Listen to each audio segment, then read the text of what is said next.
আসসালামু আলাইকুম রহমতুল্লাহি ওবারাকাতু। আজকে যে বিষয়টি উপর আলোচনা করছি বিষয়টি গুরুত্বপূর্ণ বিষয় এবং আমাদের ফলো করা দরকার। বিষয়টি হলো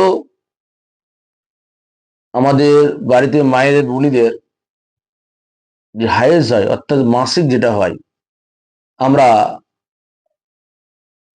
মাসিক বা হায়েজ হওয়ার সময় যে জিনিসগুলো ইউজ করে থাকি, ব্যবহার করে থাকি, আমরা যারা কোমরে আটকাই অর্থাৎ বেল দিয়ে হোক, সুতো দিয়ে হোক, কাপড় দিয়ে যারা আটকাই, আমরা এটা শরীরে জায়েজ কিনা, প্রথম প্রশ্ন। দ্বিতীয় প্রশ্ন হলো, আটকানোর পরে যখন আমরা পবিত্র হব বা পাক হব, সেই সময় ওই বেলটা বা ওই সুতোটা বা ওই কাপড়টা ওটা শরীরে রাখা যাবে কিনা, বা ধৌত করতে হবে কিনা, বা ওটা ধৌত করে নিয়ে শরীর রাখতে পারবো কিনা, গুরুত্বপূর্ণ বিষয়।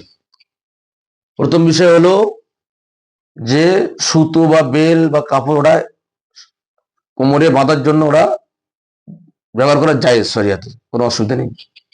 দ্বিতীয় হলো, যখন আমরা পবিত্র হব তখন ওই সুতো বা বেল বা কাপড়টাকে আমাদের ফলো করতে হবে যে ওতে কোনো নাপাকি লেগেছে কিনা। যদি নাপাকি লেগে থাকে তাহলে ওটা ধৌত করে ব্যবহার করা জায়েজ। আর যদি নাপাকি না লেগে থাকে, যদি আমি ধৌত করব না, তাহলে ওটাকে আমাকে কি করতে হবে, ওটাকে সরিয়ে নিতে হবে। শরীরের শুকনো জায়গায়, পবিত্র জায়গায় সরিয়ে নিয়ে ওই স্থানটা ধুয়ে নিতে হবে। ধুয়ে নিয়ে আবার সাহেবী ওখানে আপনি ব্যবহার করতে পারবেন। আমরা এটি আল্লাহ রহমতুল্লাহ আলাইয়ের ফতোয়া মুসলিম আমিনিয়ায় প্রথম খণ্ড থেকে আমরা পেয়েছি। আমরা সকলেই বেশি বেশি এই বিষয়গুলি ফলো করবো এবং মেনে চলার চেষ্টা করবো ইনশাআল্লাহ। আরও নতুন ভিডিও পেতে চ্যানেলটি সাবস্ক্রাইব করেন এবং বন্ধুদের মাঝে শেয়ার করেন।